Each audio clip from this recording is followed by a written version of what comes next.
Okay, welcome back. We're going to start part 3 here.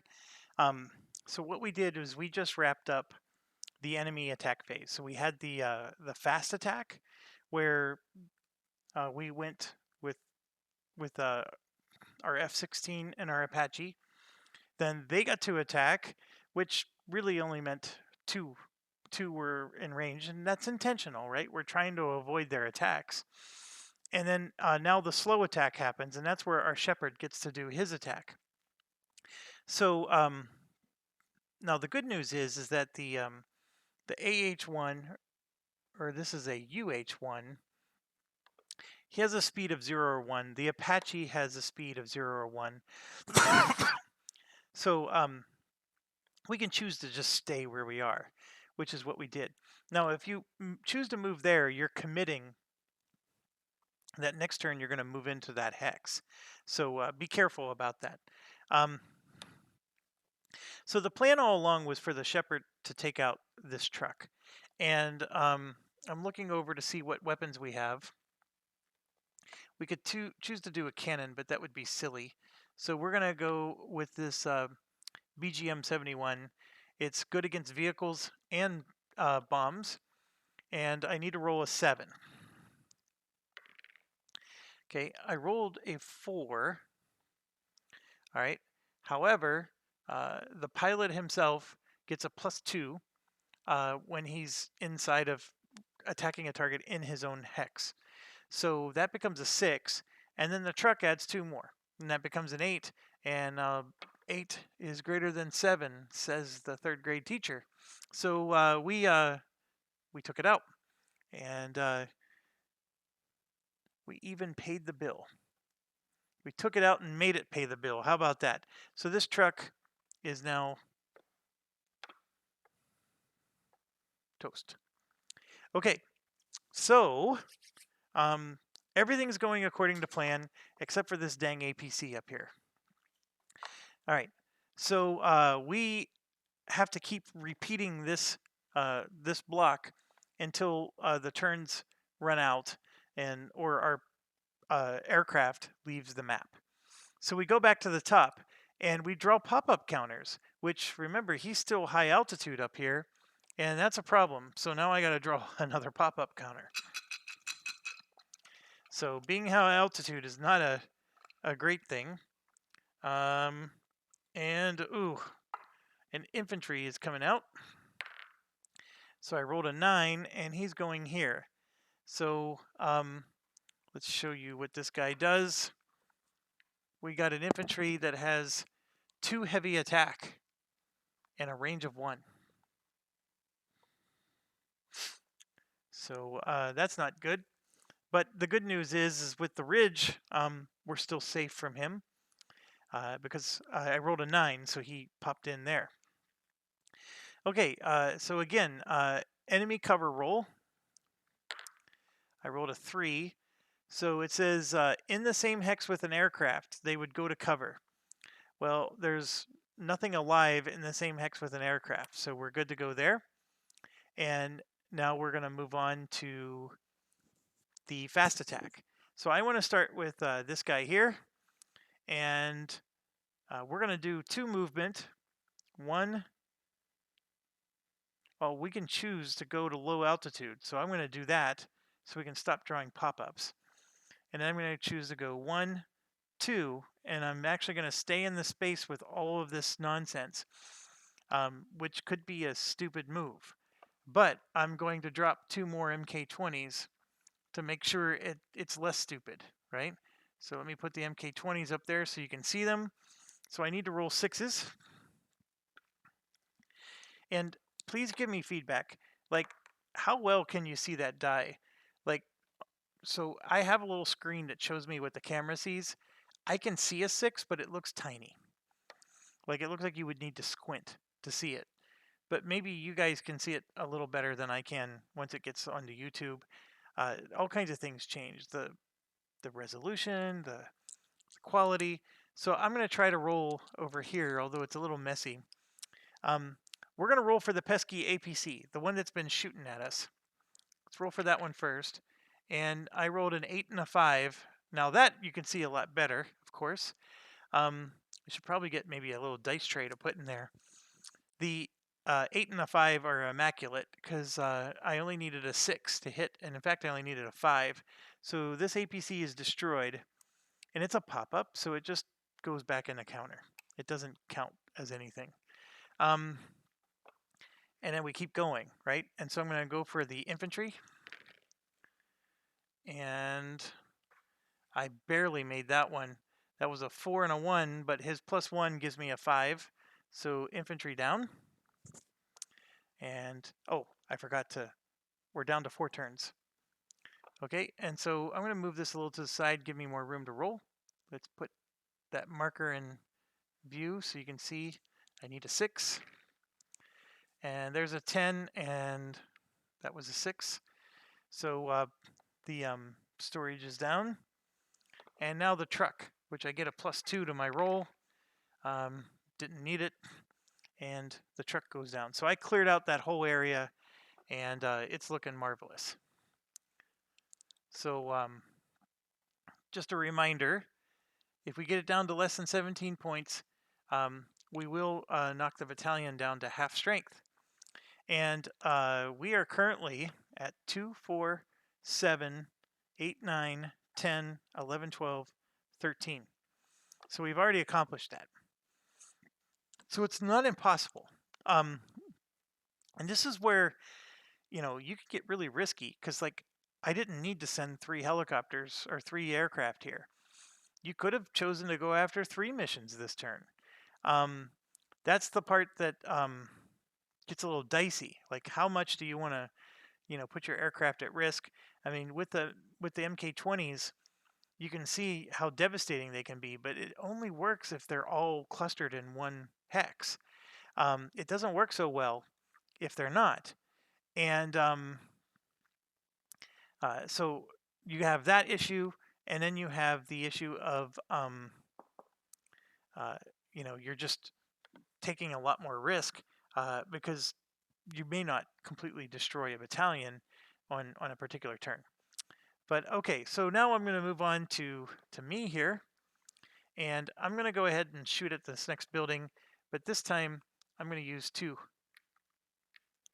markers. And it's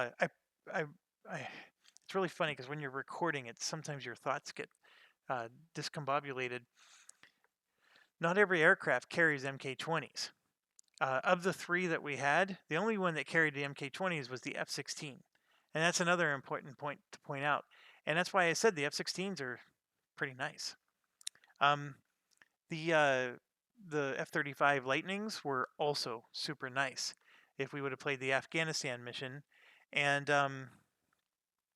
now the AC-130 is just a whole different animal. I still can't tell you enough how much that's a different animal. And pop-ups are coming up left and right with those things because he's always high altitude. But yes, you basically can hit 3 things in once. And anyways, I can go on and on. But there's only so many things that can hit with the MK20s. The Thunderbolt, the Warthog, can. That's one of them. So that's why I said I wish I could have bought 2 of those.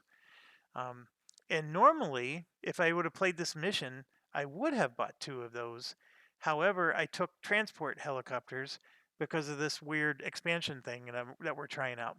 So it sort of ruined our plans, right? I got to now spend extra points on transport helicopters, and I can't just load up on 2 Warthogs because they are quite nice, the Warthogs.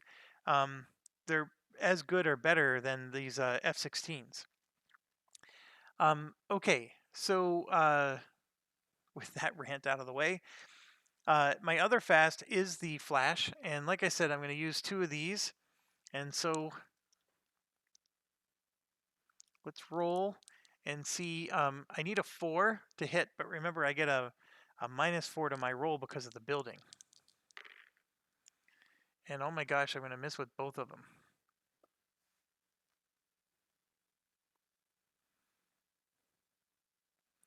Yeah, ugh, that was ugly. So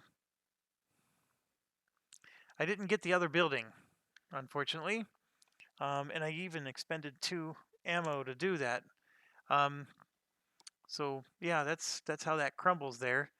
The funny thing is it would have hit anything else, but I need to get that building to knock 3 points off, and maybe I should go after storages instead, but that's neither here nor there.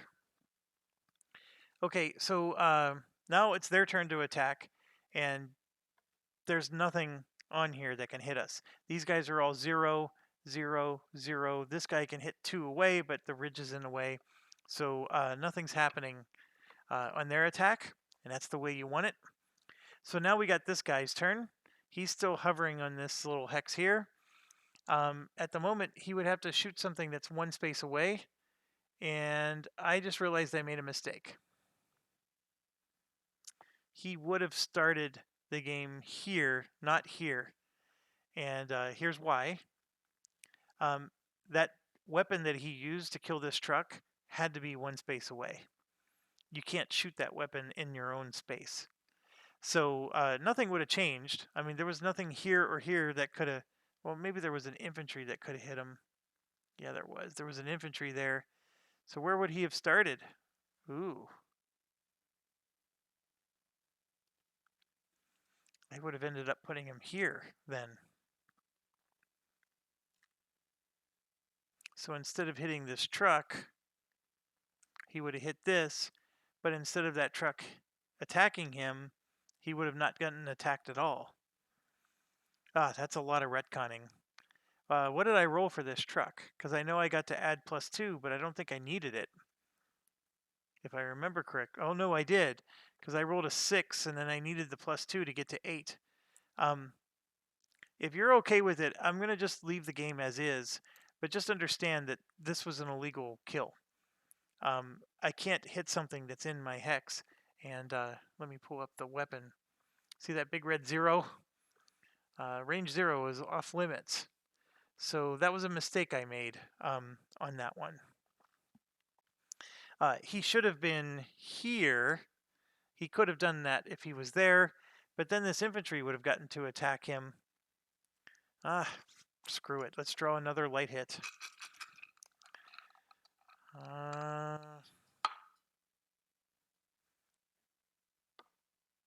1 stress. So now he's got 4 stress.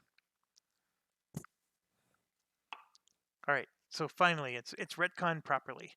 Okay, so now I'm sitting here trying to figure out what to do.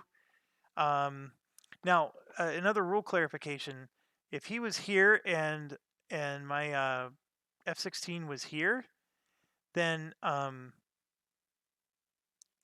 this infantry would have attacked him, and that that APC, that really nasty APC would have also attacked him because he was the closest. And then this one would have attacked me. So that would have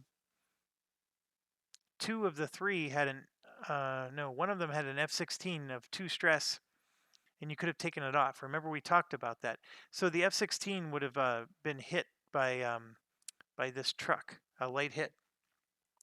So what I can do is I can just move the stress over. I'm going to move 1 stress over to the F-16. It is possible that the F-16 would have been the one token that avoided it, but we didn't play it out, so I'm not going to worry about it. But yeah, there was a small mix-up here. I hope it made sense.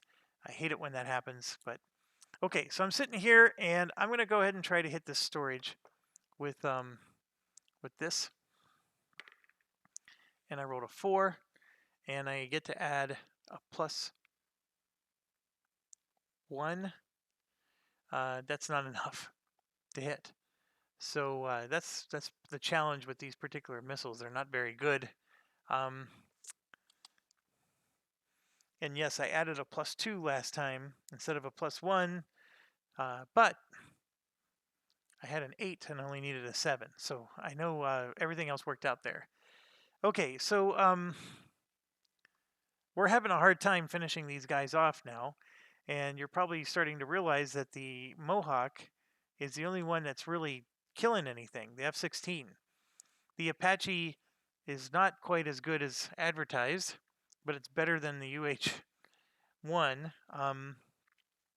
So now we move to the next turn, 3 turns next to go. There's no pop-up counters because nobody's up at high altitude.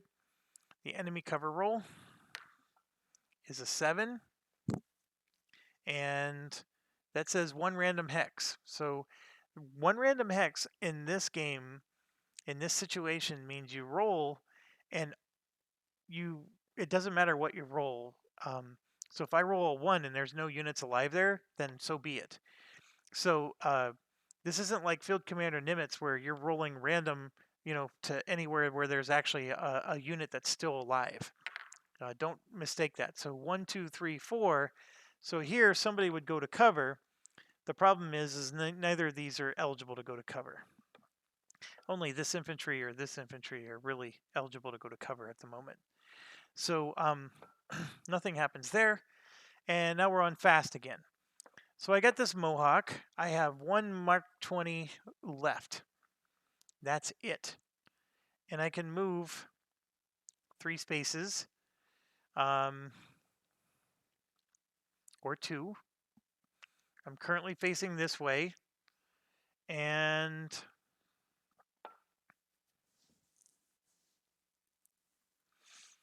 you can't do like a quick turn. Well, actually, I think you can. You just can't go back to the place you came from. So the question is do I try to take these guys? This guy's worth nothing to me, even though he has a range of 1. There's 3 units here. The other thing I could do is I could go high altitude. And so by going high altitude, we would draw a pop-up counter next turn. So the pop-up counter is before we decide we get to do our movement. So I could go high altitude and go 1, 2, 3 like this and hit, these guys. Now the problem is this has a range of 1 and he would be able to get me because I'm at high altitude.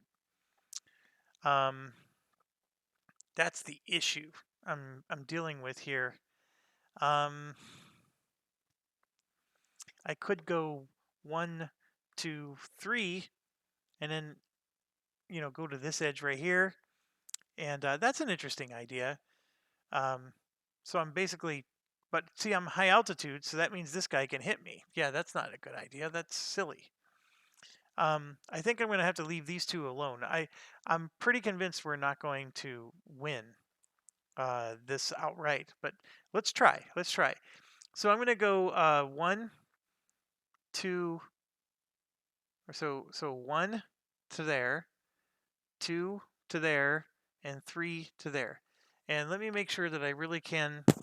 I mean, these tiles they represent very large terrain. So yeah, for aircraft movement, you can go to any hex edge except for the one that you came from. So there's no, like, this little twist around that we're doing here is totally legal. So we're going 1, 2, 3, okay, and I'm dropping a Mark 20 on these 3 here. So let's put that there. This time it's only going to be 1 die, and let's go big first. We're going to go after that building where we get a -4 to our roll. And I just rolled a 9. -4 is 5. I need a 6, and that +1 right there. Oh no, I was directly over it. This +1 gets me 7. So, or I'm sorry, 6, which is what I needed. I hit that building, baby. That's the one. I cannot stress enough how much that makes me happy. So now I'm going to miss these next 2 probably, but we're going to go after the storage next. And yep, I missed it. That's a 2, and I only had a 1, so that one misses. And then we go to the next one. I got that one. That one was an 8. And so one of the storages is now, there's only 1 storage left. Okay. So we finished that guy's turn, and now our Apache still gets to go. And a couple of things. The first one is that this storage is worth 2, and this is 4, 5, 6, 7, 8. And the only reason I'm bringing that up is if we can somehow get to 4 or less, we actually win this thing and we completely destroy the battalion, which is the ultimate goal. So we need to destroy 4 points worth of stuff. And in case you didn't notice, there's 2 points here and there's 2 points here. And if we do that, we can win. We don't need to hit these 2 units here, and we don't need to hit this guy. So now this guy does some pretty nasty damage. He's our pop-up that's annoying us, but he won't do any damage until we actually move into this space. So what I'm going to do is with the Apache, I'm going to attack him, and then we'll move after the attack. If I kill this guy, I might do this, so that way next turn I'm moving in to go after the next thing. So the Apache is going to shoot a AGM. We have no Mark 20s left anymore. So our Apache gets a +1, and that's a 6. Plus 1 is 7, and I only needed a 4. Oh, it's because the building always gave me a -4. That's why. Yeah, so the storage is completely destroyed. No worries there. That puts me in a little bit of conundrum. What do I do with my shepherd? He's already taken some damage. Maybe I send him home. No, I don't want to do that. So no matter what, I'm finishing my movement by moving to the edge because we got to come and take on these guys over here. I have one more AGM 114 with him. Okay, so now it's their turn to attack. Again, no visibility, no visibility. He has a range of 1 and can't hit anybody. All right, so all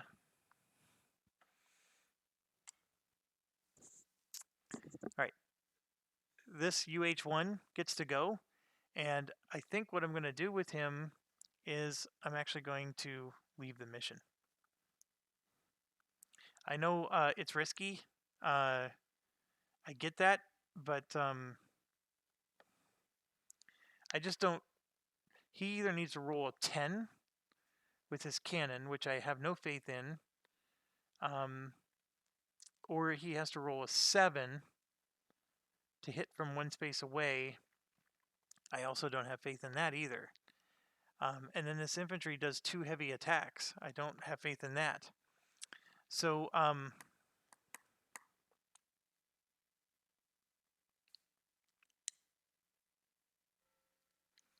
yeah, so now we're down to 2 turns left. I need to kill the storage. This guy I just need to kill so he doesn't hit us. That's sort of my dilemma. Now, with the Mohawk, or with the F-16, if I come in here at low velocity or low altitude, I get to take 1 shot at one of these, and then I'm going to have to exit the map because everywhere else there's a ridge, and then I'd have to do a ridge evasion and take all this stress because I'm flying at low altitude and I'm going to fly into a ridge. I could choose to go high altitude, and then I could go 1, 2, and then come back here for 3. So I can avoid getting hit by this guy. That would cause a pop-up to appear next turn, but you know what? Who cares? Because next turn we're leaving if we succeed at our mission. All right, yeah, I'm going to do that. I'm going to go high altitude, and then I'm going to go 1, 2, attack this infantry to get rid of him, and then turn around and go 3. Now, here's the real question. I'm going to just face this way, and then I can always just leave the map next turn, because I still have 1 more turn after this if I want. All right. So I'm going to attack this infantry here, and what do I got? I got an MK83, which hits with a 4. So we should do it. And I do. So infantry gone. It's a pop-up, so it's not worth anything. And yeah, that works really well. And we still have one more MK84, by the way, if we needed to, or it's an MK83. I will be able to read someday. Okay, so then the Apache helicopter's coming in, right? He comes into here and he's going to do his move to the edge, and we're going to attack this storage. And I'm doing that with this, which also needs a 4. And I rolled a 3, but he does get a +1. So we're at 4. So this storage gets destroyed. We just destroyed the whole battalion because there's 2, 3, 4 points left, and you just have to match that number, the 4 points, to destroy the battalion.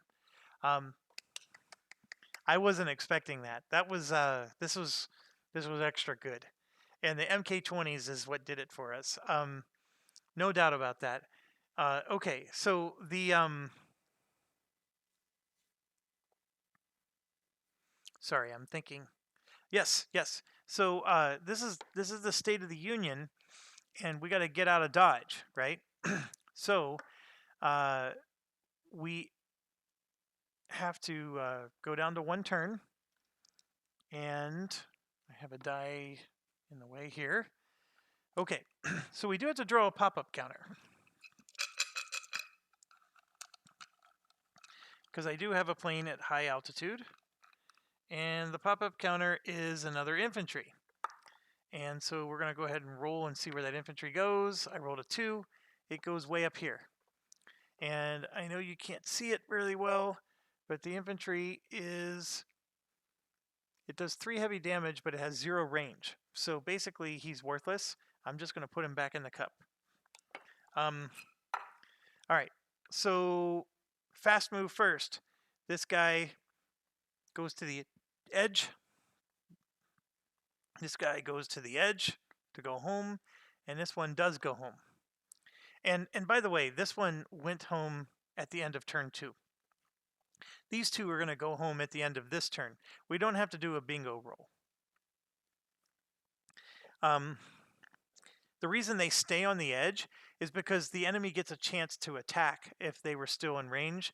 And in this case, nobody gets to attack because he's low altitude. He has a range of 1, but the ridge is in the way, so everybody's going home. This was a job well done by everybody. So Flash, Shepherd, and Mohawk. Okay, so all of this was just for 1 mission. Now we got to go do the other mission, and this is all day 1. So obviously, as you can see, it takes a while. I mean, we can clearly speed it up a little bit if I'm not yapping the whole time explaining what I'm doing. If you are really good at what you're doing, you can speed it up. But to be quite honest with you, there's like a point, like a saturation point of you can only speed it up so much. I mean, it's just like computer chips. You can only make the CPU so fast, and then you start to get into quantum physics, and it's no longer possible to make it any faster. That's sort of where this game goes. And as much as I've played it, and I think it's very clear that I have played this before, because some things are going very smoothly, but this is one of those games where it's a grind, and and it might be why I don't get out Tiger Leader immediately after this one, because Tiger Leader is more of the same. You're placing units everywhere, and there's this big battle going on, and it's the same kind of concept. Okay, so we know we destroyed the battalion, and the battalion was what number? 5S.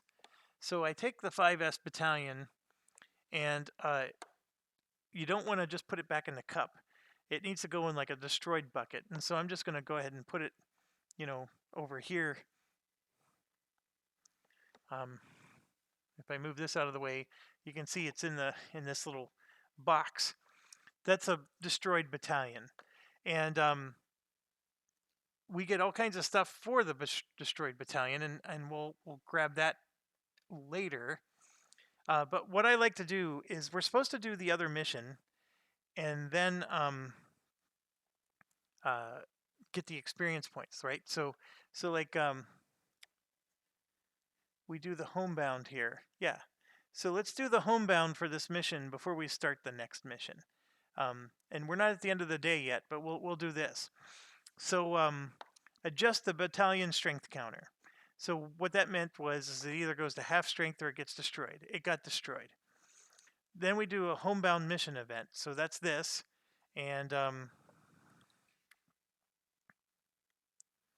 you may freely repair 1 damage on each aircraft returning from the mission, because we read the bottom. And that's pretty nice. We don't have any damage on our aircraft, though. So I still take it. It's not a bad thing that happened to us. Okay, and then we do a crash pilot check to see if our pilot survived. Thank goodness that wasn't necessary.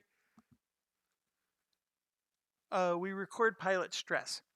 Okay, so this next step,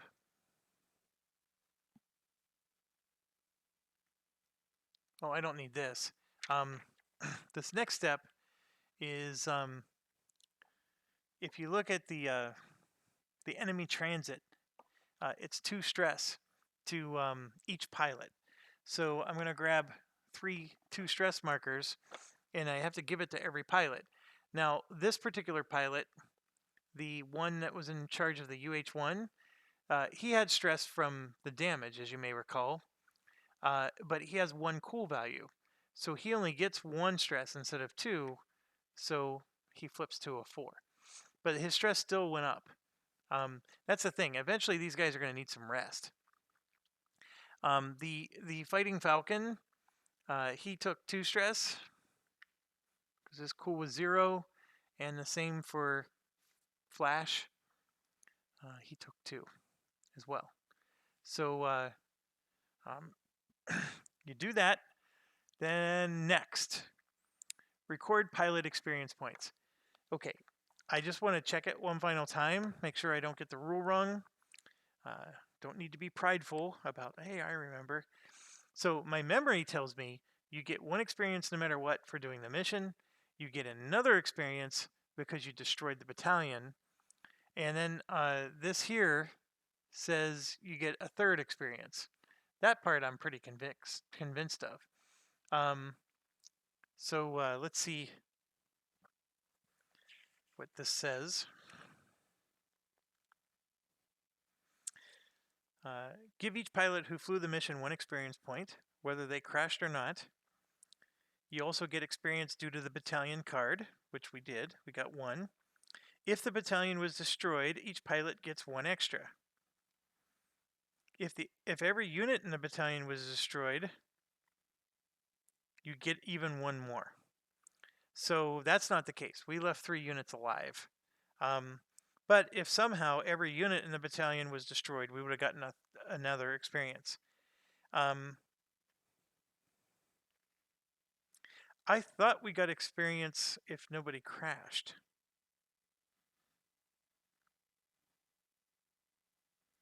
I'm just checking.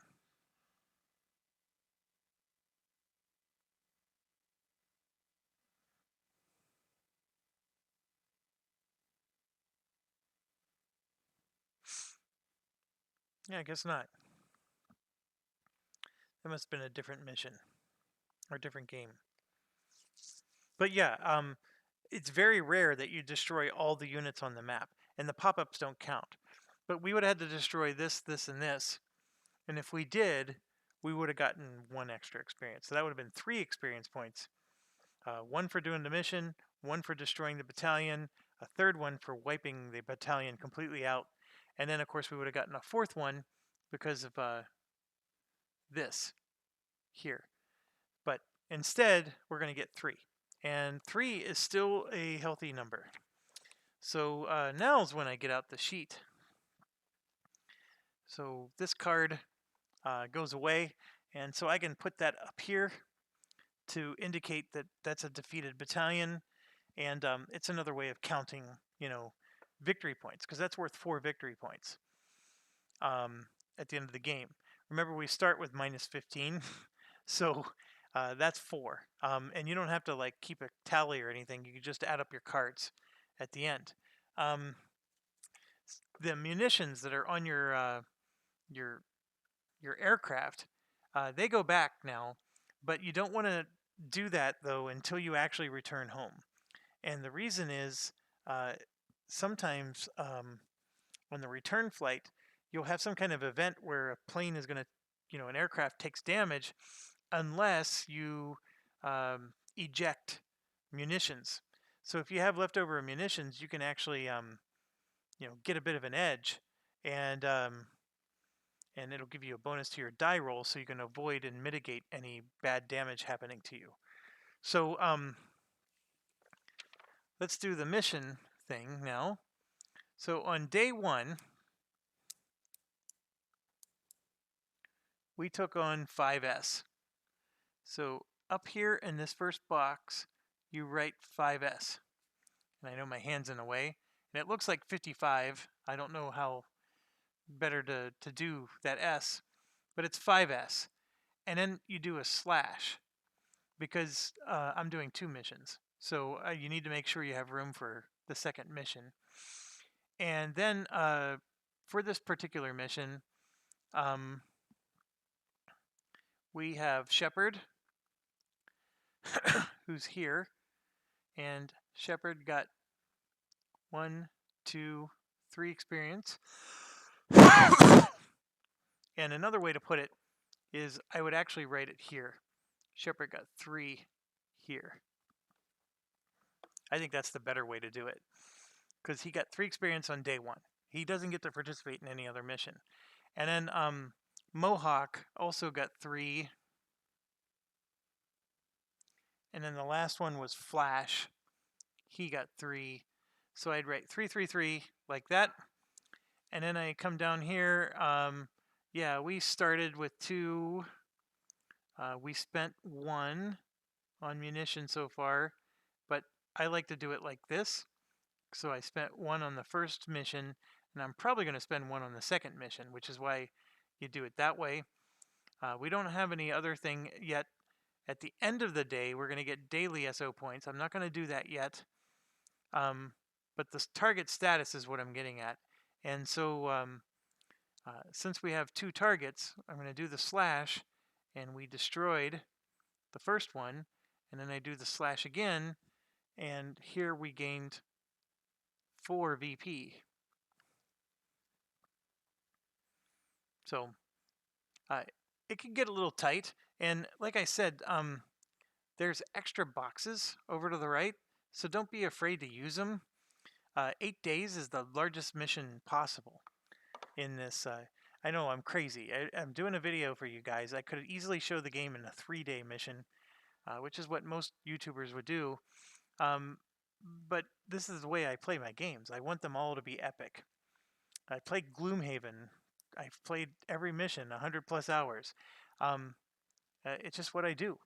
And I soloed 18OE twice, when I don't think anybody's ever even played an 18OE game on YouTube. Anyways, that's the way I recommend doing it, is with the slashes. You get a nice fine point pen. It looks really neat. And my handwriting's not that good. So you do all that, and then you'll have yourself a nice little tally. Obviously, we need to figure out, how many SO points we're going to end up with, etc. But and then what I do is I tend to like write it up here, but this is the only game I'm aware of where you actually have a little SO point tracker that tells you how many SO points you have, and I sort of wish the other ones had that, to be quite honest. So anyways, enough of that.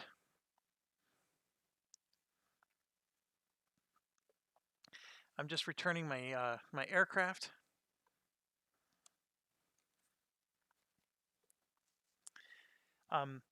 this is time consuming. It's always going to be. And then I'm grouping these aircraft together because they were a nice team. You know, they sort of worked together nicely, and it's possible that maybe, you know, that might be the grouping I'm going to use for every mission. We'll find out. Because now we got to see how this next one goes. So this next mission is, just as a reminder, it's an artillery unit. Oh, I got to clean all this up too. So let me get out my trays. All right, so infantry.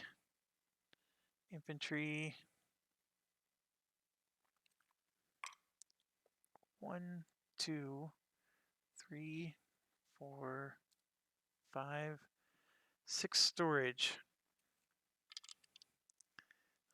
1, 2 buildings. Those buildings are nasty. I gotta remember that.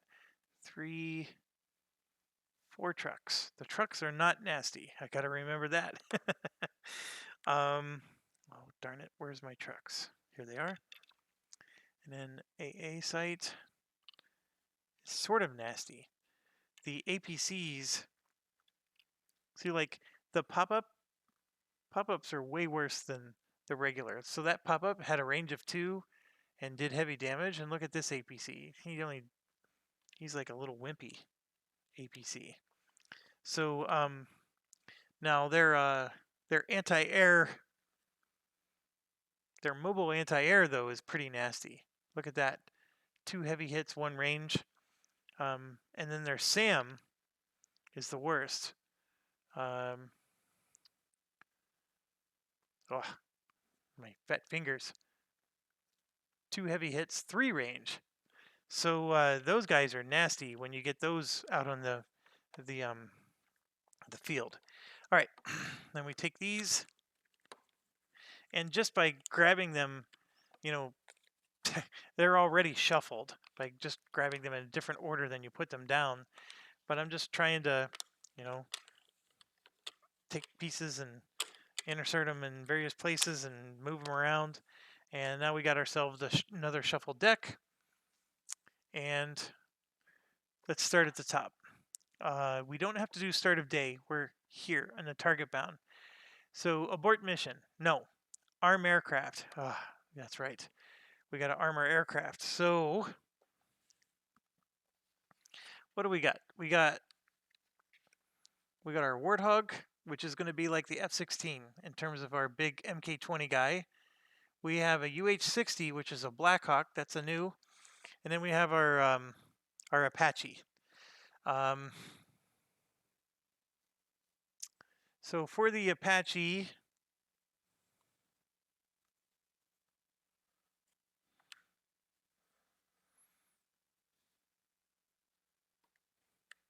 there, that might look good.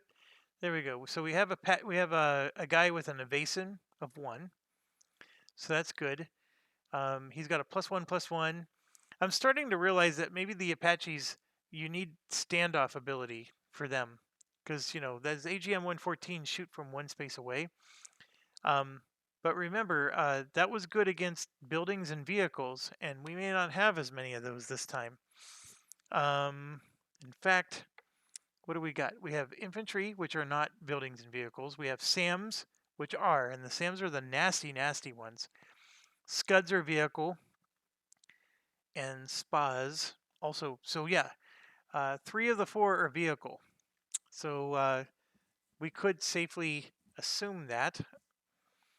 And then, okay, so the Blackhawk is Sigmund. And Sigmund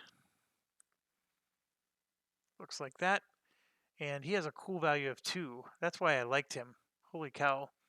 But notice that they're both slow. So that's an issue here. Slow in this game is not as bad. And here's why. Remember when you had a hex like this? And if I'm hovering here, right? And these guys all have a range of 0. And if you're slow, it just means these guys attack first. Well, they don't hit you. So then you get to do one movement. Well, let's say I'm here. I get to do one movement.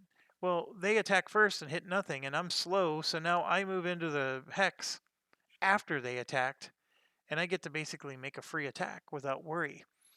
Now, if I don't kill whatever it is I'm attacking, then yeah, they get to shoot first the next round.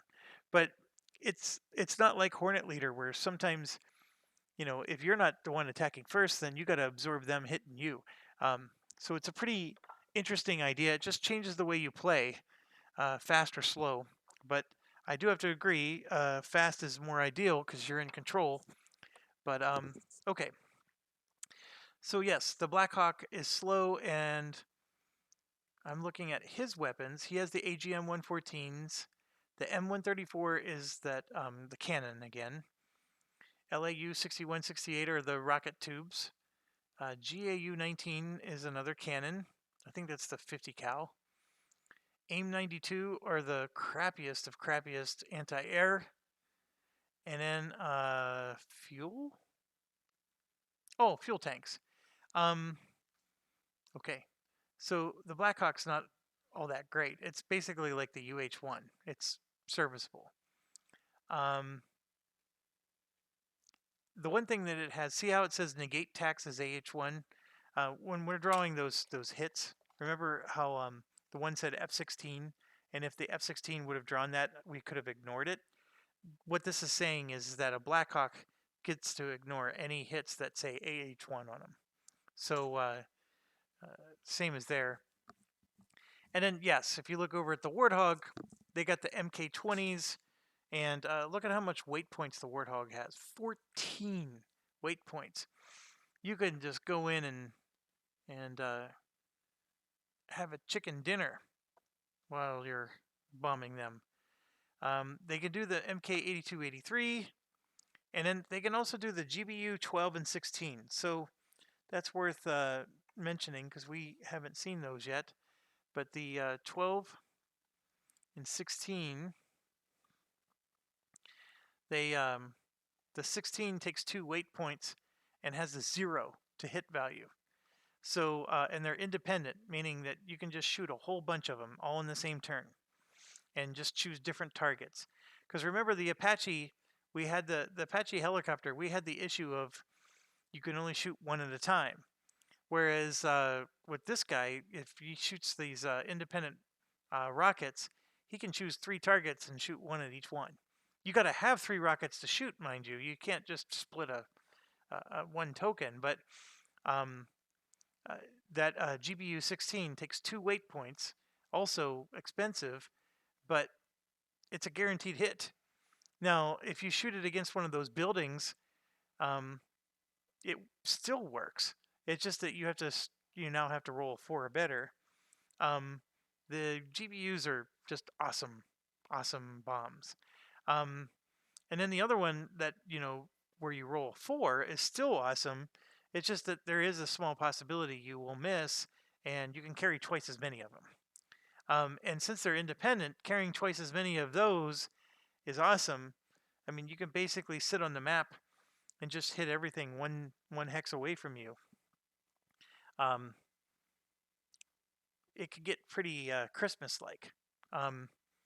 So with that said, it costs SO points though to buy these, and that's 1/10 of the points.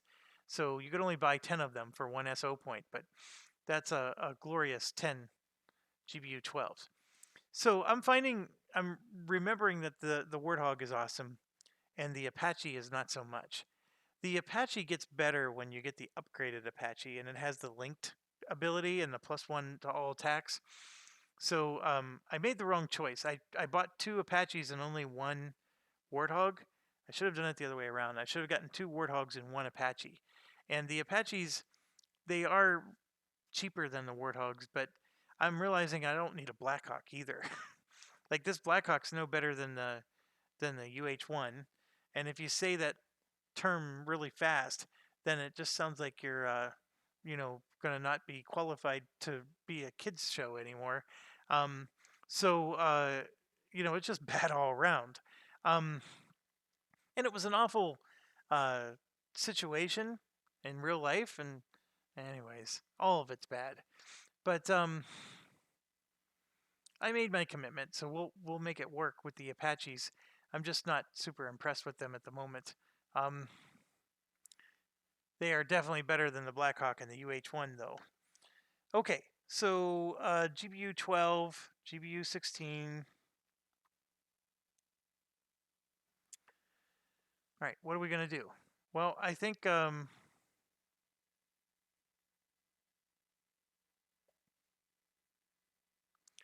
gonna do AGM 114s. Oh, I gotta be careful. So we're spending our last SO point to go after this target. So we're gonna get 10 points worth of goodies. So that much I know. And the target is 1S. And I know you can't see the screen right now, but 1S is in the exact same location. We're going to take a -2 weight point penalty and get 2 stress. So the Apache only has 6 weight points worth of stuff that it can get. Now we can try those LAU 61, 68.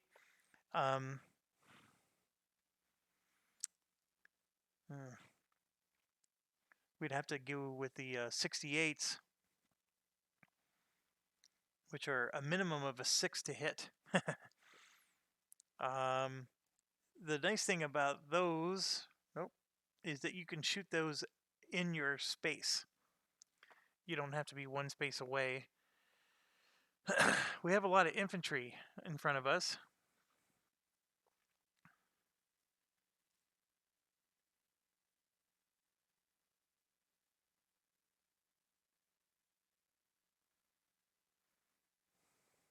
No helicopters that I'm aware of, but a pop-up could bring a helicopter.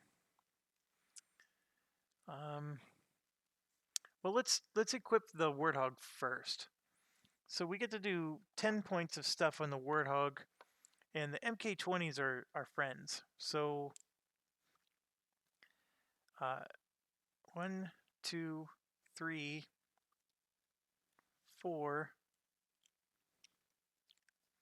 I'm almost tempted to say I want to load up with 6 of them. Now the AGM 65s weigh 2 and cost 1. And then of course those GBU 12s and 16s cost 1 as well. The only thing about the AGM 65 is that they can be used in the same space you're in. You don't have to be, away. And they're vehicle and building specific. But otherwise, they're really not that much better than the GBU 16. In fact, they're not better at all. Like, we could shoot a whole bunch of independent stuff. But then you have the MK20s, which is also quite good. So 1, 2, 3. So if I took 6 MK20s, there's a couple problems here. The first one is, are we really going to have that many clustered areas? The answer is probably no. But I was thinking that I would drop 2 MK20s at a time to make sure that I killed everything in the zone. You also need to roll a 6 or better to hit with the MK20, whereas these independent clusters, they hit with just a 4, but they only hit one thing at a time. So I think what I'm going to do,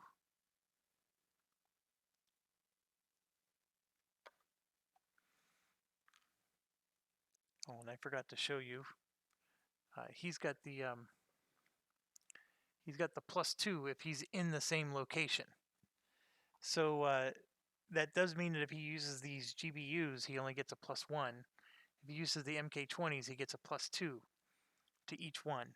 So it's part of the reason I'm looking at the MK20s. Oh, I'm sorry, the GBUs can be used at a 0 range as well. Unless it has that red 0, you can do it. Okay, sorry I'm being so wishy-washy here. I'm going to take 4.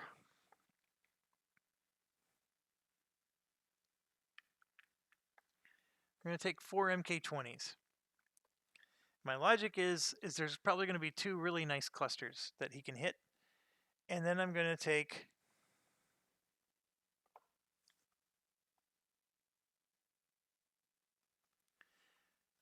so he has a weight limit of 14. Subtract 2, he has 12.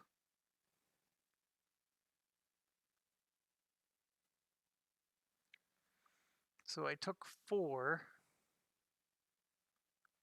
What can I take that's free? Because I don't want to spend SO points. The 82, the Mark 82 is what's free. Actually, the Mark 83 is also free, and it weighs 2. But you got to drop them one at a time.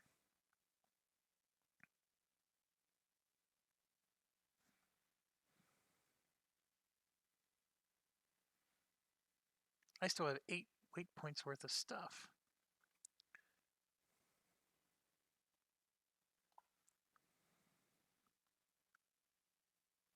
Okay, here's 2468 of the GVU 16s. So that's 8 weight points worth of stuff. It's another 4 points towards my SO. So I spent 8 of the 10 SO points. So then the AG 114s or whatever those are, I have room for 2 of those, which I'm going to put on the Apache. So that puts me to 10. I've spent all of my points. And so from here on out, I gotta, just load things up normal. At least get a cannon on him. The cannons for these guys, Apache is 7, the Blackhawk is 10, and the Thunderbolt is 4. His cannon value. I mean, Jesus, those Warthogs are just amazing. This is really Thunderbolt leader.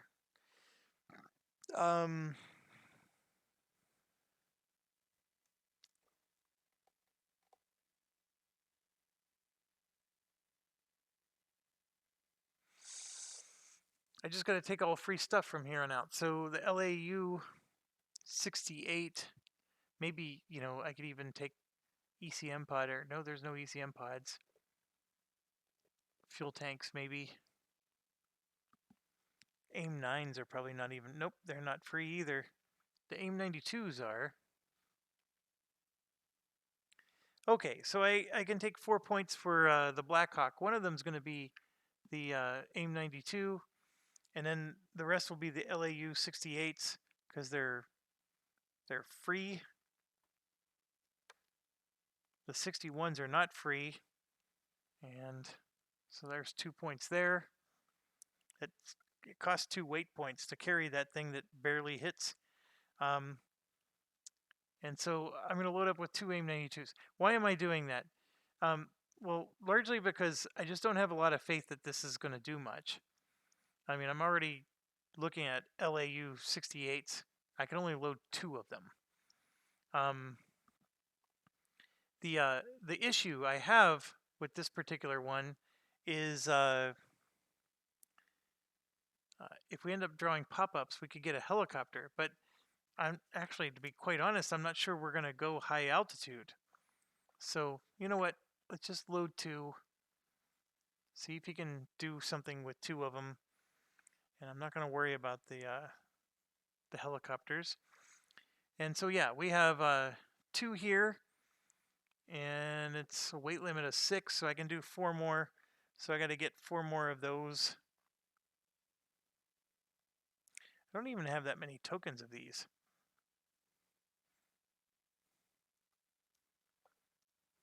So there we go. We got 4 more.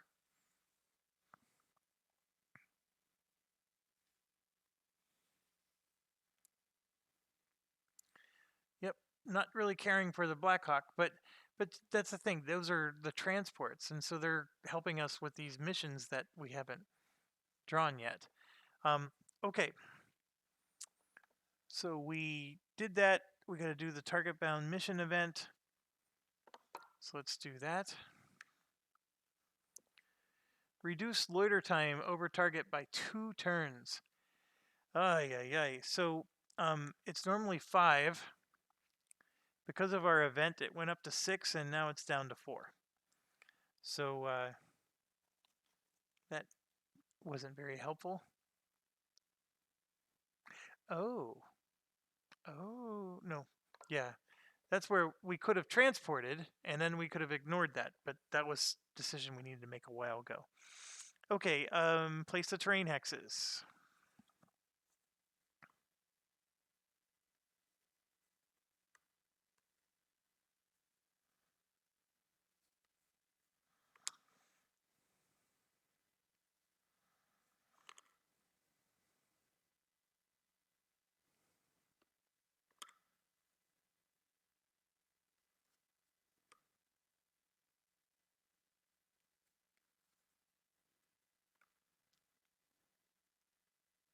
So as you can see, it's shaping up to look a lot different, and that's the ingenious part. I mean, not FFG, Jesus, DVG,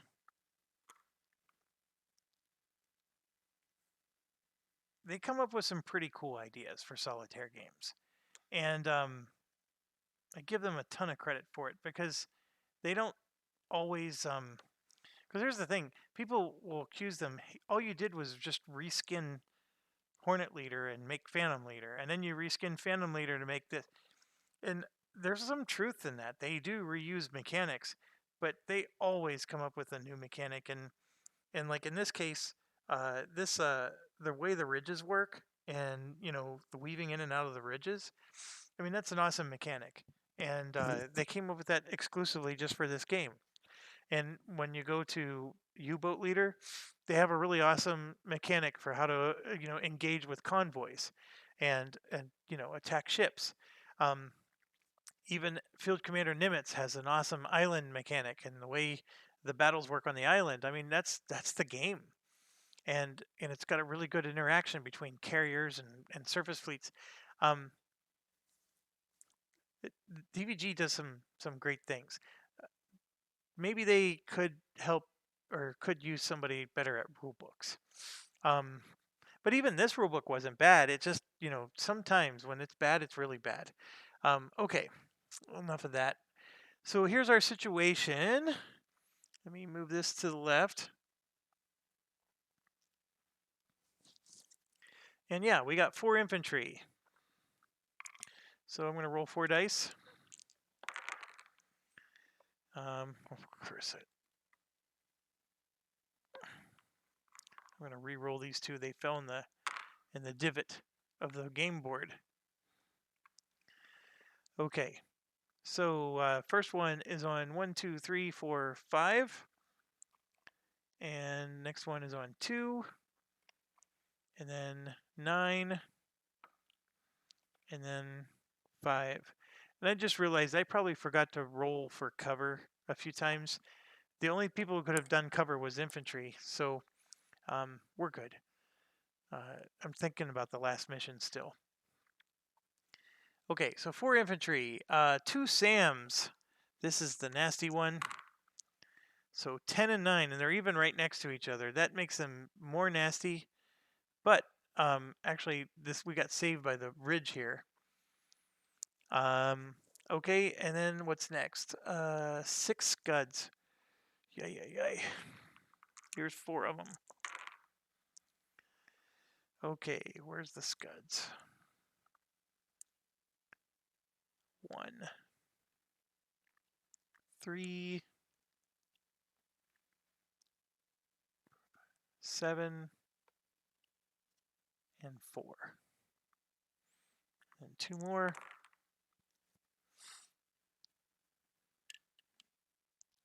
9 and 10. And I realized I grabbed AA guns instead of scuds.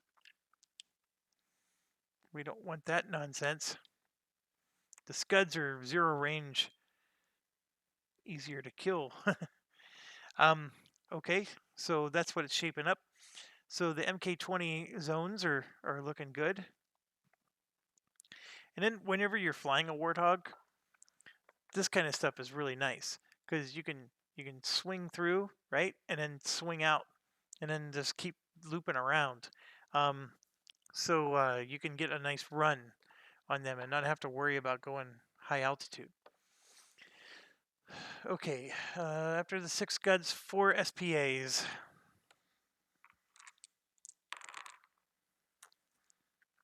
Now I gotta find the SPAs. 2?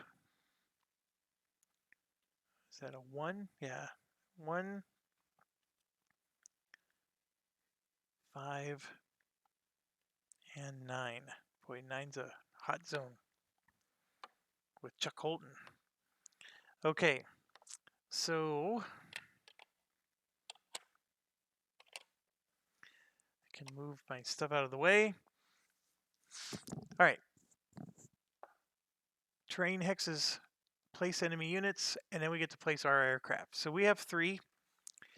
Just a reminder, the age 64 is a 0 or 1. The Blackhawk is going to be 0 or 1, I'm pretty sure. Yes. And the Warthog is a 1 or 2. So remember, the F-16 was a 2 or 3. This is a 1 or 2, and you must move. Is anybody fast? All 3 of them are slow. So we probably don't want to start somewhere where we can just get shot. And that is really hard because we got to start on the edge, and there's a place to get shot everywhere. The Apache has an evasive, and so does the Thunderbolt. The Blackhawk does not. This guy has a range of 3 and just does a world of hurt. So I want to take him out. I have to take him out, but I don't want to be hit by him. So what I'm going to do is I'm going to come in with the Warthog right here. Nope, that's in his range because he can shoot this way and that way. And you got this little chart here to remind you of what they can do. So with this thing with a range of 3,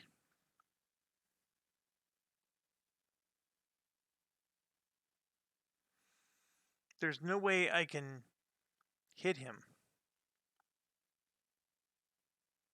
And then this one here has a range of 3. So we're going to have to just take hits, which isn't fun.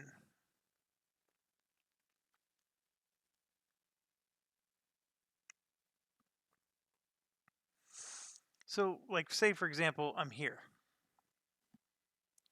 This guy is safe from him because he can't shoot up and then over, but this one will shoot him. And so, like, yeah, I can try to come in from this angle and then, position myself to eventually, get him, but it's not going to work.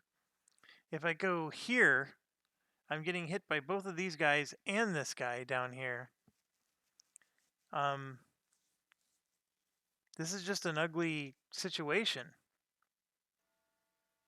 No matter where I go, this Sam has their lock.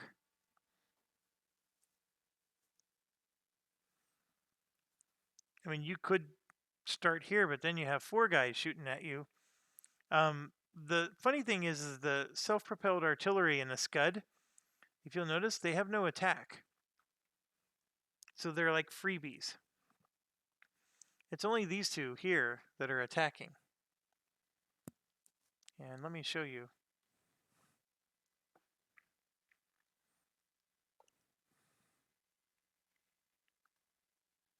See, there's no number up here. So they don't have any attack value. The Sam, however, the thing that I'm nervous about, has a range of 3 and does 2 heavy hits. And so the issue is I can't find a mountain to hide behind, so they won't hit me.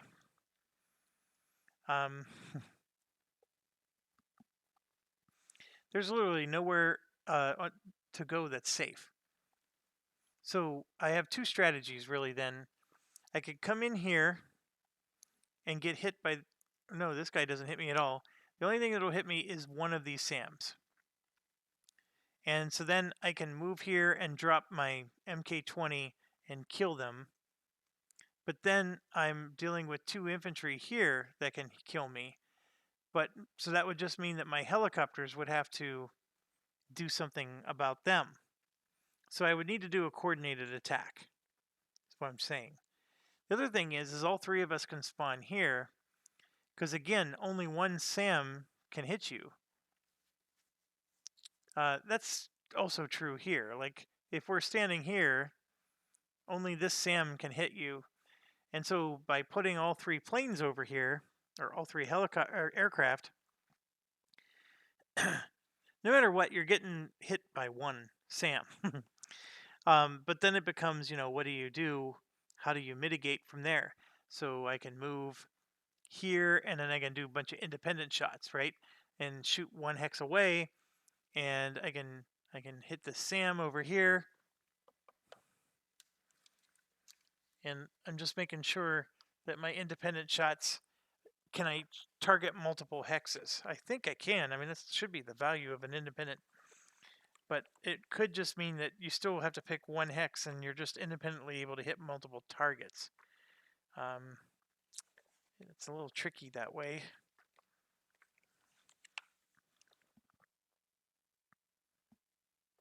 Can attack a unit outside the 1 hex being attacked by your aircraft, provided that unit is in the aircraft's attack angle.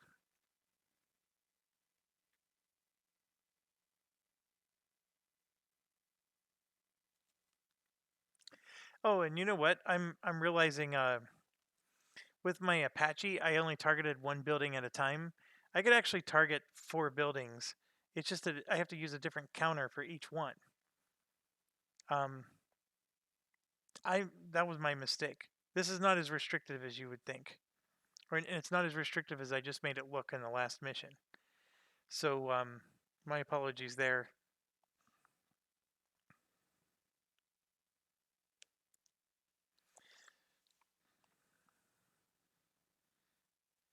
It gets confusing because they describe the ordnance in one place and then the attack in another.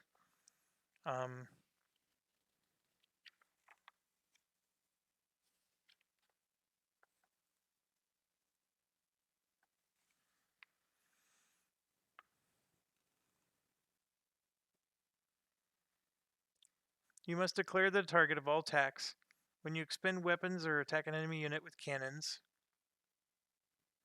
Yeah, you can attack more than 1 counter. It just has to all be in the same hex.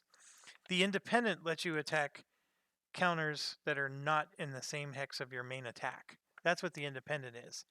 And that's good to know because that just answered my question. We're going to come in here. And I'm going to attack this with my MK20s. And then I'm going to use my independents to attack these 2 over here. So I can single-handedly try to go after everything. And then with my helicopters, I'm coming in like this. And which one's Sigmund? So I'm going to hover over the Scud with the Sigmund, and then the Shadow will be poised to move over the other direction. Okay, sorry about all that. It's just this where all the game is. Okay, do a scout success? No. We placed the loiter counter already. We draw pop-up counters. This is not high altitude. I'm sorry, I screwed that up. Then we do enemy cover roll. I rolled a 5. If any unit has destroyed units in the hex. Nope. Then fast units attack, which are none, and now the enemy attacks. So because of all that calculation that we did, the only enemy that's attacking is this SAM, and it's 2 heavy attacks, and it's against, well, actually, it's against any of these. So I got to roll to see who it is. So 3, 6, 9. I rolled a 2, so it's against our Apache. So I mean, I guess I should make sure line of sight could really go up and over like that.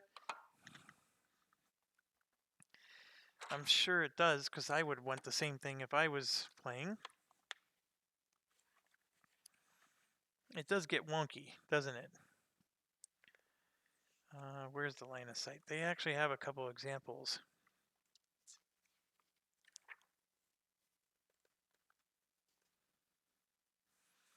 Yeah, they got one example where they did exactly what I'm talking about. This one right here. See, he can shoot to the left and then around the corner to the right. So even though there's this big ridge going down the middle, he can still shoot a unit on the other end of that ridge. So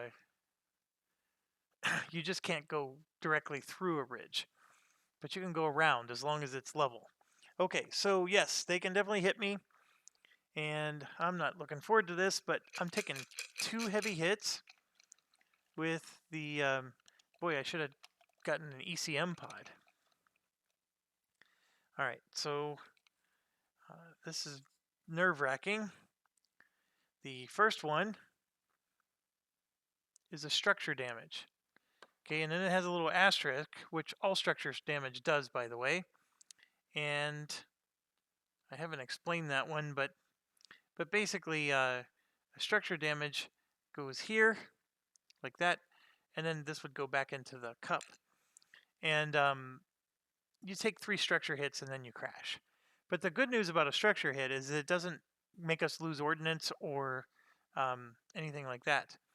And then this next one, I'm very happy with. I took a peek at it while I was talking.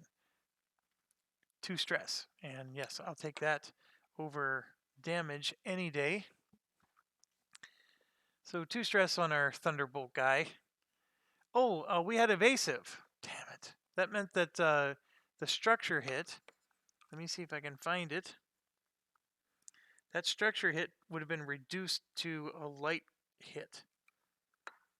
So I know I threw it back in the cup. I'm just looking. Oh, there it is.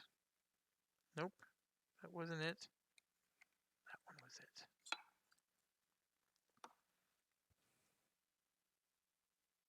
No effect. See, structure. So,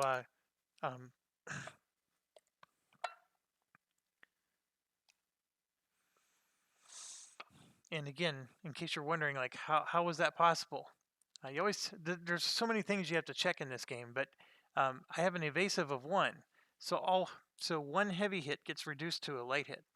So I'm going to take the structure damage away, and we got really lucky that there was no effect. I was at least expecting some stress. So we got the start we wanted. We survived the worst of it, and so yes, now it's our turn to go. So here I'm going to go 1, 2, like this, because the AH-10 moves 1 or 2, and I'm going to drop MK-20 here, and I'm going to shoot my independent GBUs against those 2 infantry.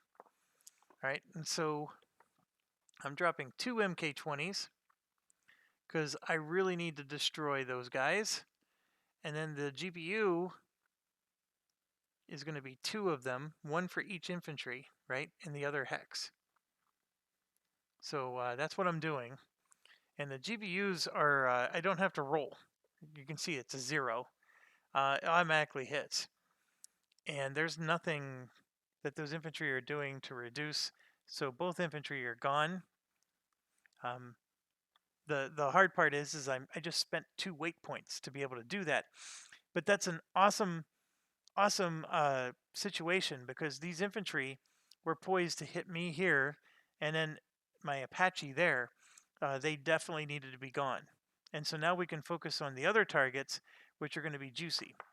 And now let's do the MK-20s, which require a 6. And I'm going to roll 2 for each. And we're going for the SAM, the Mighty SAM first, the one that is a threat to all of us. And right there is a 9 and a 10. I will take that. And this guy is gone. And he was worth 3 points too. So we got to get down to 22 to knock this thing in half, and then 5 to fully destroy the battalion. And remember, this is the one where we lose 2 SO points at the end. All right, so now I'm going to keep going. Next is infantry, and the infantry's gone. That infantry could have hurt me or attacked me next turn. And now the Scud, and the Scud is gone. And the SPA, self-propelled artillery, and you don't even need to see that the other one also hit because the 7 was good enough. So we just, all 4 of these are cleared, and then these 2 are cleared. The only thing on the board that can still hurt us is this guy, which is a threat. That is still a problem because I got to figure out how to get him, and this guy here. So we at least are getting somewhere, much better than before. Okay, so MK20 done. GBUs unfortunately gone, but they sure did their job. Okay, so now I'm going to try to hit this Scud with my my Blackhawk.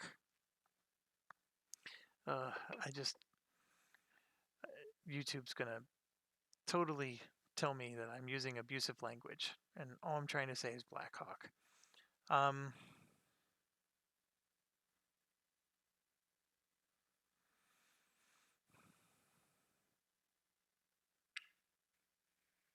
So that's it. And if I somehow roll a 9 or better, I get to actually keep it. So I'm gonna. The good news is this thing doesn't shoot back, so I can just keep shooting until I hit this thing, and that's the beauty of these particular targets. So I'm gonna go ahead and roll. What do I get? I get a +1 because of my pilot. So I rolled a 5. +1 is 6. I actually hit, but I do lose the token, and I think that's. I mean, I'm taking that. I don't remember where it goes, so we'll do that. All right, so we actually hit the target, so the Scud is gone. And then for his movement, he was just going to move up next to this Apache, and we'll come around this way. Now the Apache, I'm going to move in and position myself to move to this hex, because the Blackhawk can try to take on these, and the Apache can turn around and shoot at them and help as well. But right now, he's going to try to go after this self-propelled artillery with, oh, we have actually several AGM 114s where we can shoot the LAU 68s.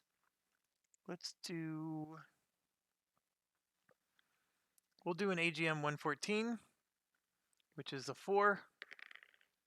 I rolled a 3, but he gets a +1 for standoff attacks. So so that's enough to barely, just barely, but it is good enough. Yes, that goes there. And so we just knocked out that self-propelled artillery. And they are currently at 3, 6, 9, 12, 13, 14, 15, 16, 17, 18. They're at 20. We've already hit the point where the battalion would be at half strength. So they would not cause us to lose 2 SO points. Okay, we are done with our turn. So this is going to go down to 3. They drew pop-up colors, enemy cover roll. 9. 1 hex with the most active. So there's 3 of them. This one, and this one. But the only hex that can go cover is this one. But that's not the way the game works. So you still roll. So 3, 6, 9. And I rolled a 1. So we chose this one. And this is where they would go into cover, but there's no cover for them because they're vehicles.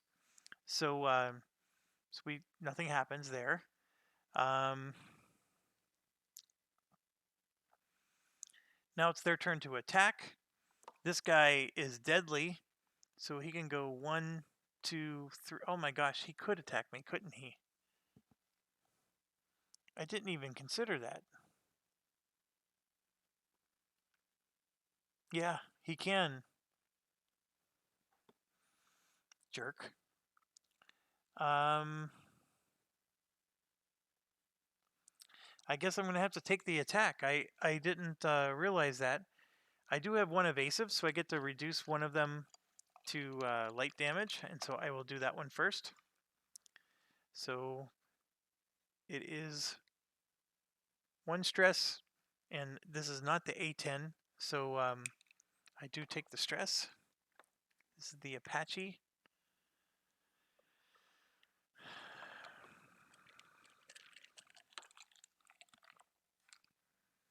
And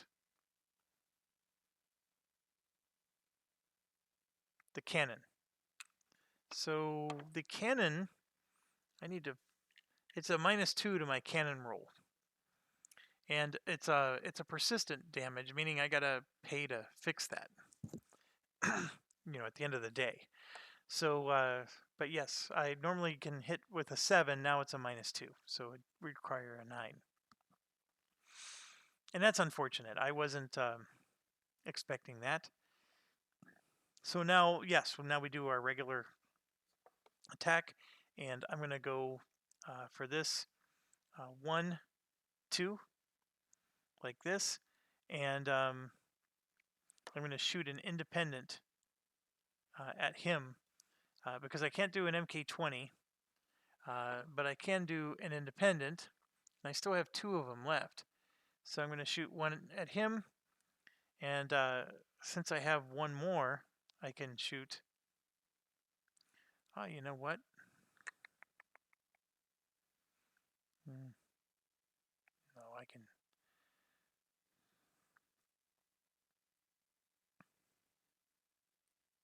I'm trying to decide what's the right thing to do here.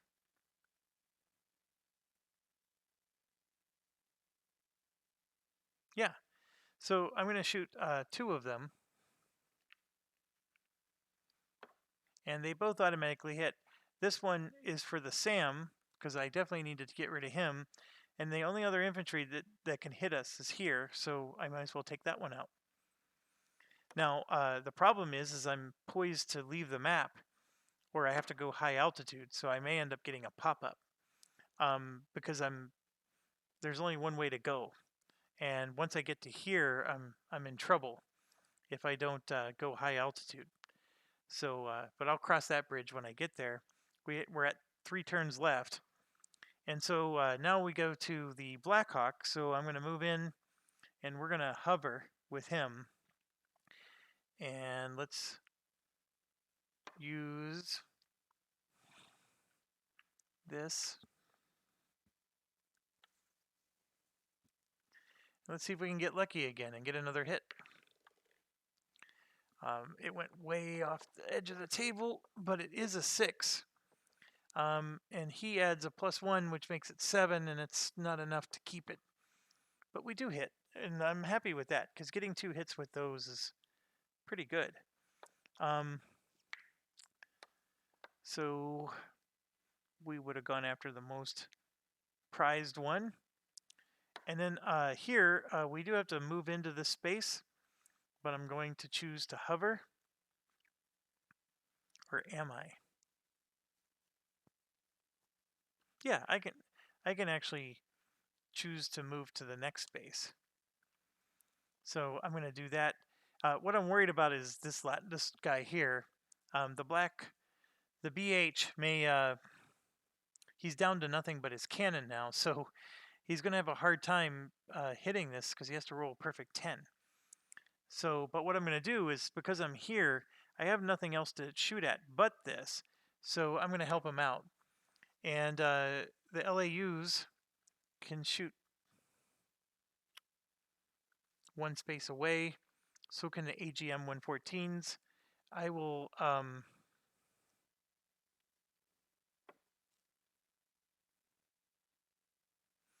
going to use an LAU. Am I going to do just 1, or I could do 2?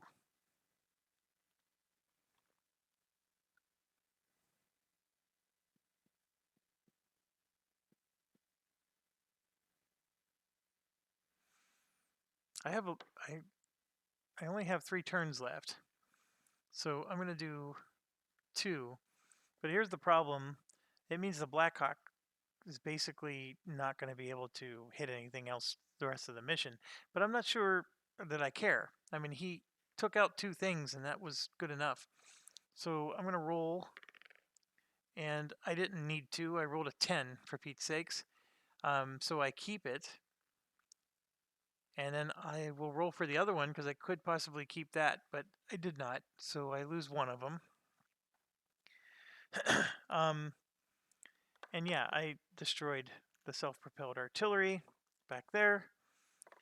And we now go to the end of the turn. There's 2 turns left. We roll for cover. I'm not even going to bother. Nobody can take cover anymore. And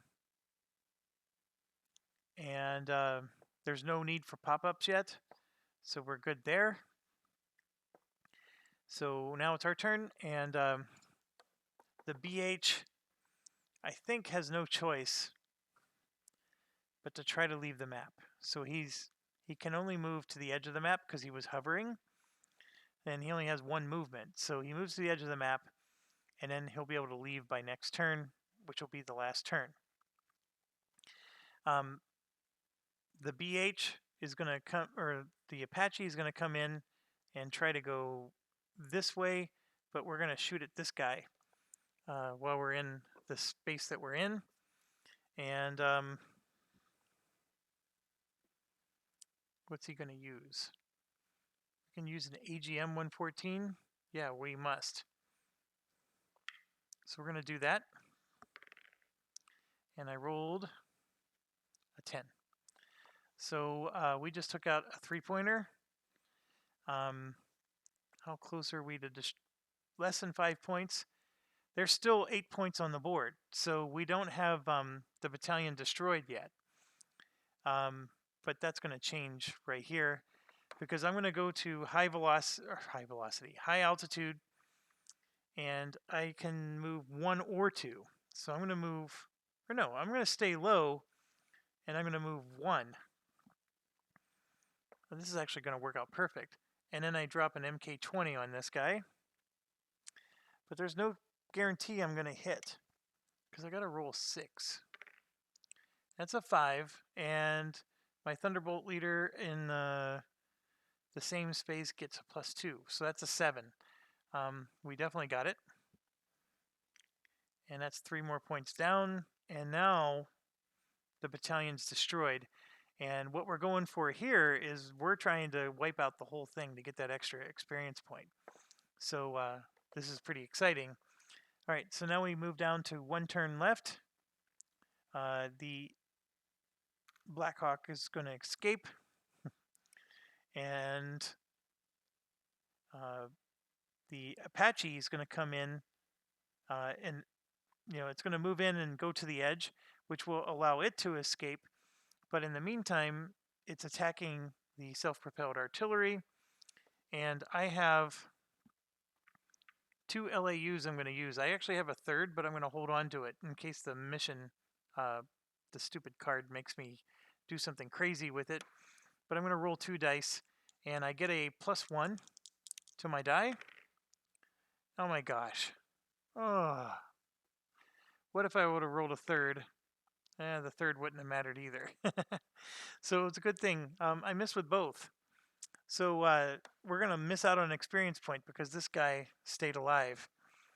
And so then same with this. I get to move 1, and I got an MK20, which this could also miss, right? Because we got to get a 6 with this guy. And he did also miss. So 2 + 2 is 4. So we missed the last 2, but we still won this thing, which excuse me, that was the big one. All right.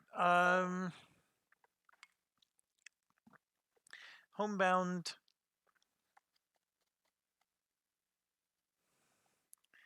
Adjust the battalion strength counter. Well, this is destroyed. So I'm putting it over in the destroyed section.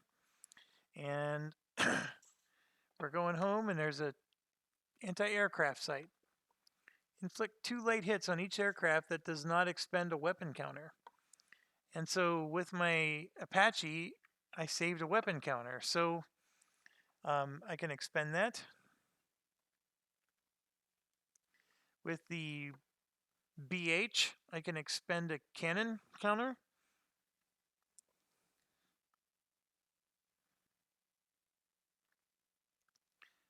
With the Warthog, not so much. Now, I do block 1 because I have evasive. And so I got to do a light hit on the Warthog. Oh, that's not good. It's a pylon damage. I got to find that one. So this is -2 weight points. All right, we make it home.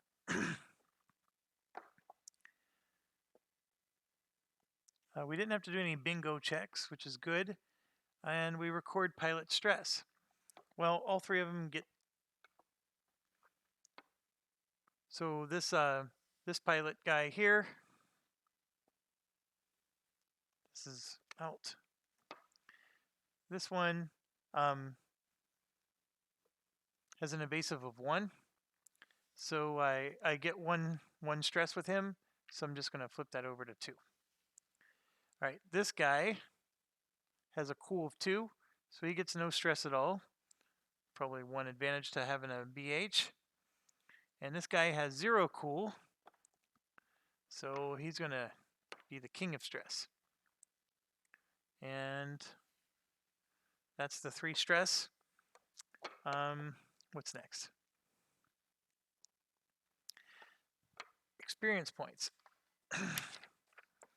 So let's start doing this. We had this particular card is 1S.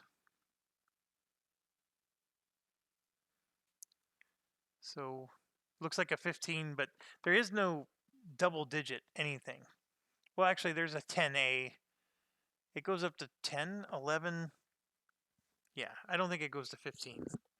But even if it did go to 15, there's always a letter after it. So there's always a letter. So 5S, 1S. So we took out 2 support. There's only 5 total. We destroyed the mission for 1 experience. Or we did the mission for 1. We destroyed it for 2. The card does not give us a 3rd like the other guys. So let's go to Sigmund. He gets 2.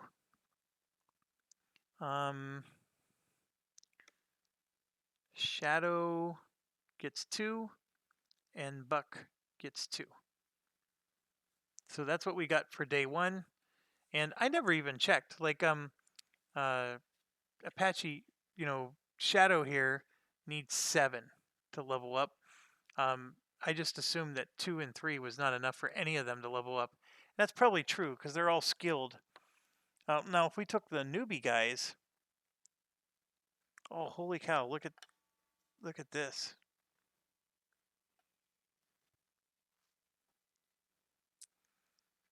Shepard, the veteran, needs 1 experience point to level up. I didn't even realize that. Holy cow! That's super cheap. That's got to be a typo.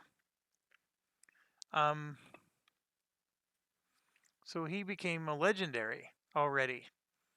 So he went from +2 +1 and 1 cool to +3 +2. Yeah, I'll take that. No, it's on the crappy helicopter. Maybe that's why these crappy helicopter guys get all these cool perks. But Shepard's already maxed out. So experience points doesn't even mean anything to him. So he's the guy I'm going to send on to do transports. Okay, now moving on. We spent 1 there. We did an X because we destroyed the battalion. And then the amount of points it's worth, this guy was worth 6 points. That was a big beauty. And then now I remember what I used to do. So 4 + 6 is 10. So I just put 10 points right there. and just sort of keep a tally at the bottom. And you know, because I normally don't lose victory points, you could probably even write it in there, but just for clarity, you can do 10. Now here, you might see me start doing slashes again, because the top of the slash will be how much I earned that day, and then the bottom of the slash is my cumulative total. So that's what I'll do with that. The experience point section is the best part of the game. And then, of course, yes, we did get victory points and we recorded it. And as I said, I always keep them there so we can add them up at the end of the game in case there's any questions or in case I did something wrong. And you know me, I never do anything wrong. So I got my stuff out. Let's put things away. Self-propelled.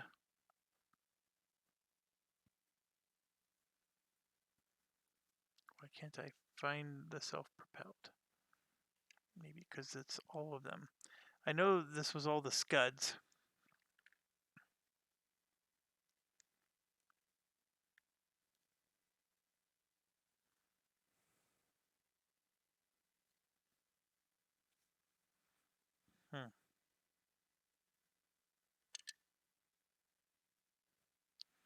Right, infantry.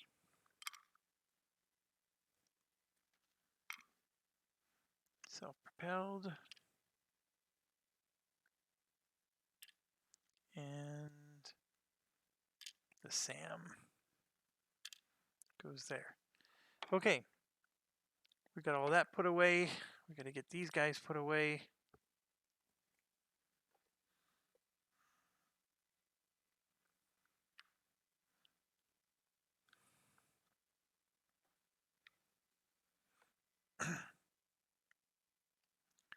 There's just a lot of little maintenance you got to do here.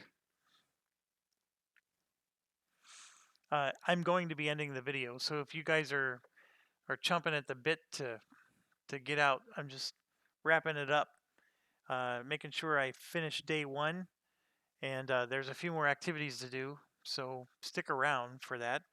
But we're going to be wrapping it up pretty soon. Okay, so I'm going to keep this over here because we have some damaged stuff. All right, so we finished this, and now we do end of day. And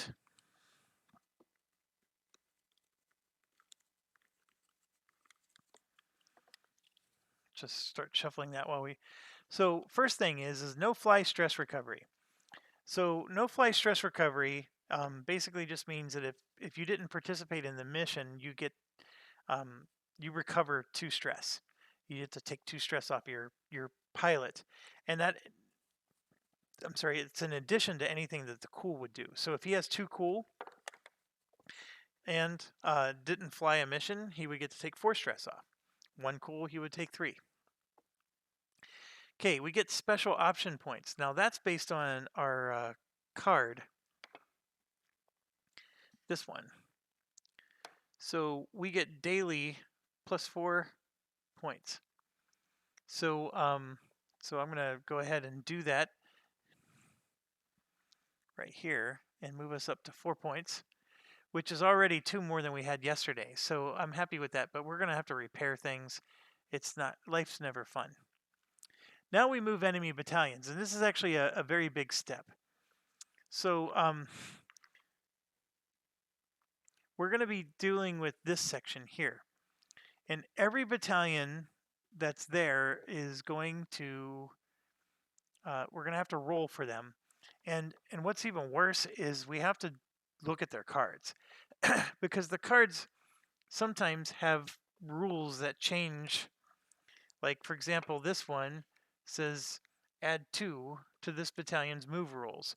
So we got to go through and find that for all the cards. And then some of them say fixed. So the good news is all the assaults I've already gone through while we were just chatting. And this one that you see on the screen is the only one that impacts the roll, and none of them are fixed. None of the assault ones ever are. It's the command and support ones you got to worry about. So the support ones are not an issue. And then the command. So like this one, it says fixed. So, and it also says friendly transit. So I need to move that one actually. It's 6C.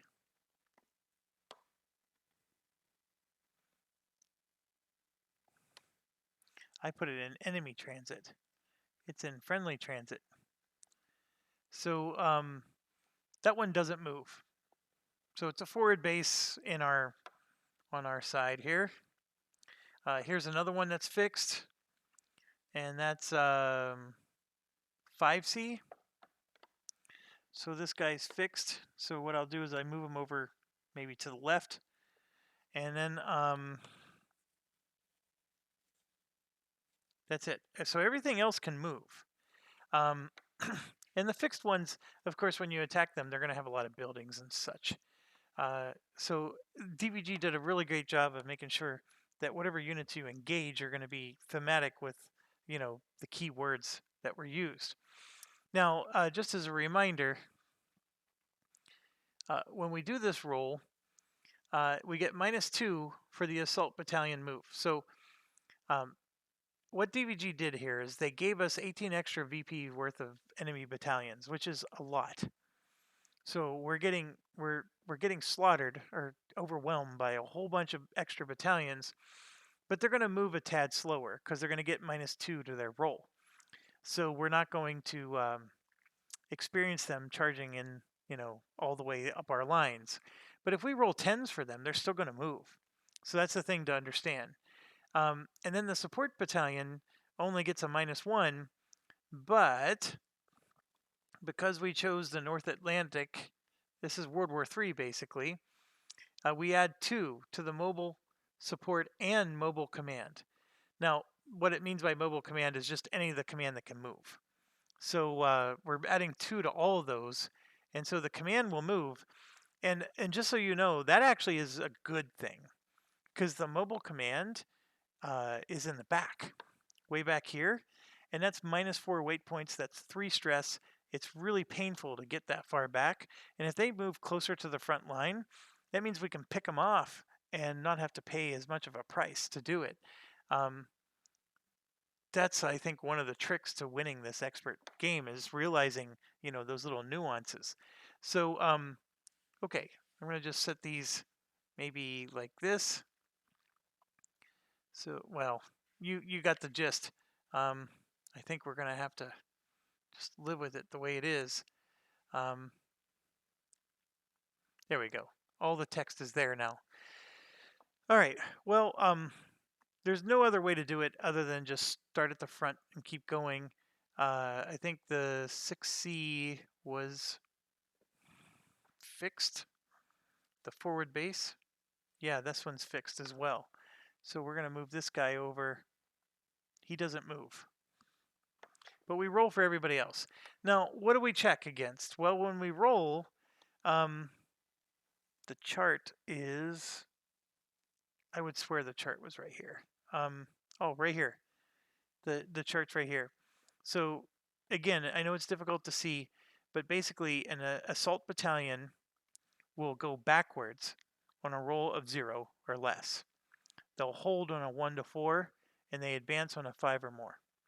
And remember, we subtract 2 from their roll, so they could potentially go backwards a little bit more.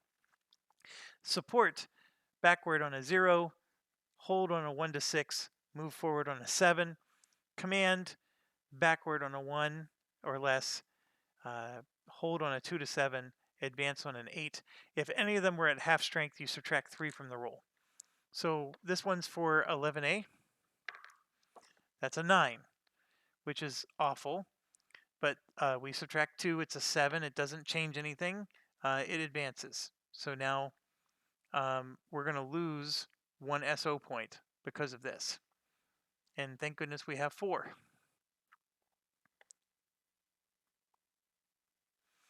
All right, next is we're just going to go right along the line here.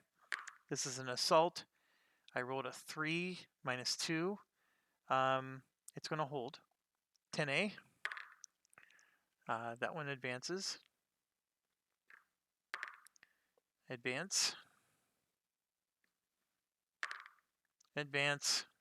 Jiminy Christmas. This one retreats. Hold.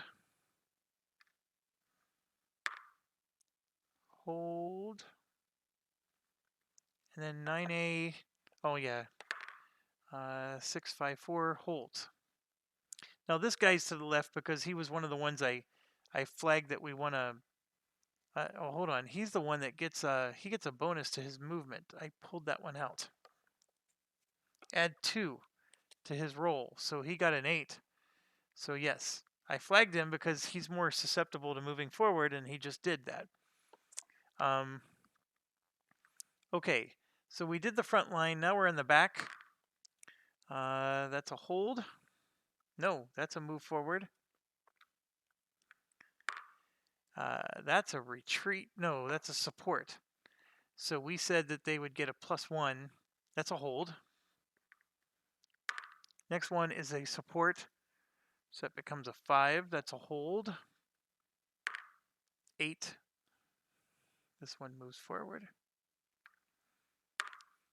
13, or I'm sorry, it's an assault. It's going to hold.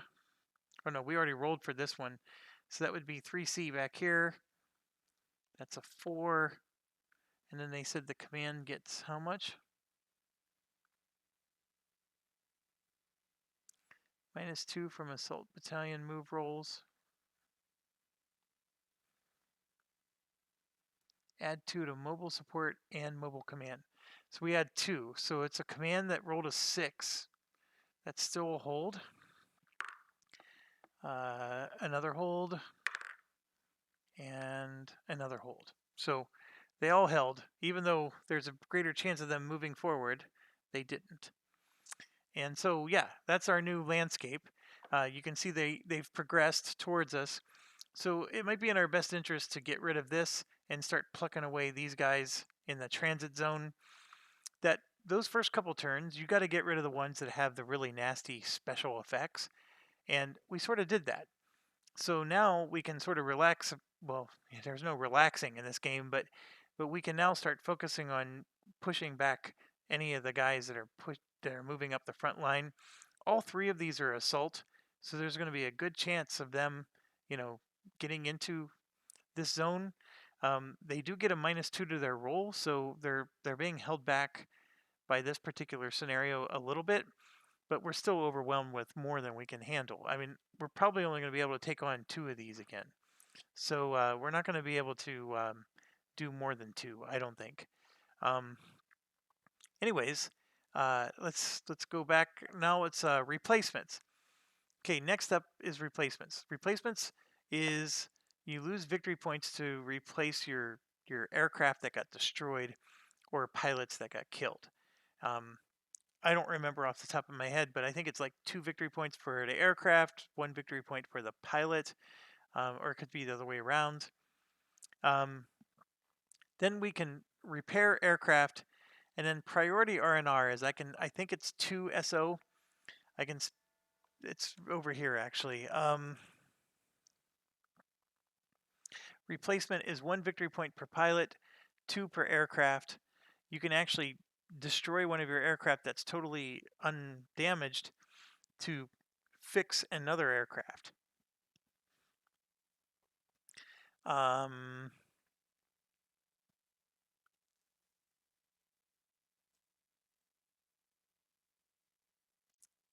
This is the crash pilot situation.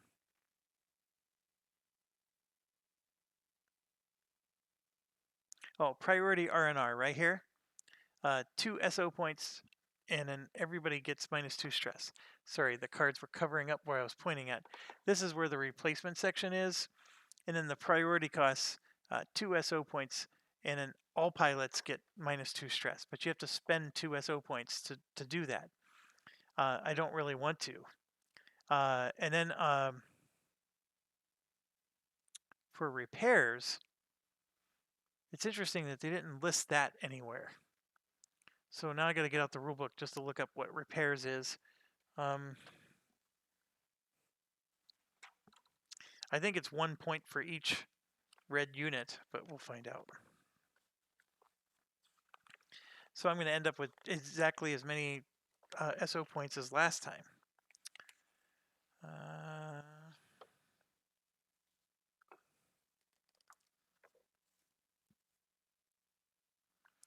You may use SO points to repair aircraft. One SO point removes one damage counter from an aircraft.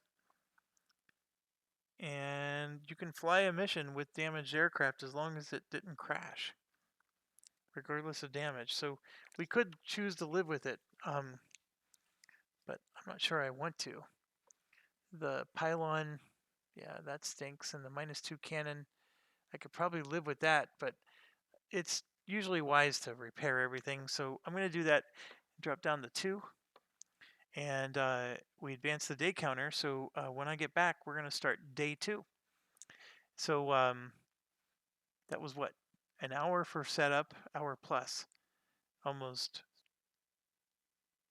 3 hours to do one day. But that was with some instruction. Yeah, it's a long game. It gets exhausting. But we're on day 2. And I feel good about our start so far. I am nervous about their front line moving a bit more than it should have. I think the true test is going to be when our guys get stressed out enough, we're going to start sending noobs on missions. And and then, they're not going to be able to roll as well. But we need to store up SO points so we can help the noobs with scouting planes, with being able to buy the more Gucci equipment so they can easily do damage. That's the thing. So, anyways, thank you for watching, and stay awesome and stay healthy and safe. I'm calling it a night, and we'll see you some other day.